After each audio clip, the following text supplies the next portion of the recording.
ओडिशा एक जनमंगलकारी राज्य तेणु लोक शिक्षा स्वास्थ्य मौलिक सुविधा जेपरिक बिजुली पानी और सड़क परी सुविधा जोगाई देवाई आम सरकार लोक सरकार आपण सरकार विभिन्न योजना करुछंती।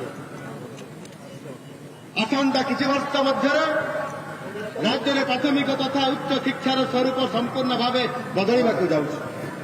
एई किछि दिन पूर्व बाणपुर ठारे मां भगवती आशीर्वाद नहीं गोदावरी मिश्र आदर्श प्राथमिक विद्यालय भित्तिप्रस्तर स्थापना करी।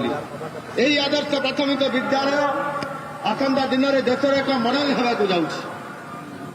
विश्वस्तरीय भित्तिभूमि सहित प्रशिक्षित शिक्षक और विद्यार्थी मूलदुआ को शक्तिशाली भाव गढ़े जहाद्वारा गाँ स्कूल में पढ़ी पिलाटी सहर पिला सहित सामान भाव में प्रतियोगिता कर। एतद्यतीत आम राज्य में नूतन जातीय शिक्षानीति 2020 जहाँ शुद्ध राजनैतिक कारण लागू करा वर्तमान कार्यकारी हो सारी आम सरकार देशर हाथ गणित किसी राज्य मध्य अन्यतम जो मैंने मोट बजेट 14% रु अधिक खर्च कर आपण मैंने जापारे गुणात्मक शिक्षा पाई आम सरकार प्रतिबद्धता रंगमरा विद्यालय ही प्रकृत विश्वस्तरीय भित्तिभूमि संपन्न विद्यालय निर्माण होउछि।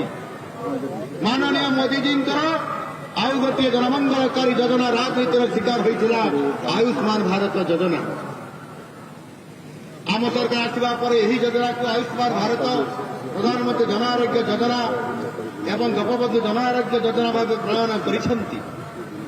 देशर वरिष्ठ नागरिक आयुष्मान वयोवंदना योजना प्रणयन होइछि। आज आम राज्य में आयुष्मान भारत प्रधानमंत्री जन आरोग्य योजना एवं गोपबंधु जन आरोग्य योजना 3.5 कोटी लोक उपकृत होउछन्ति।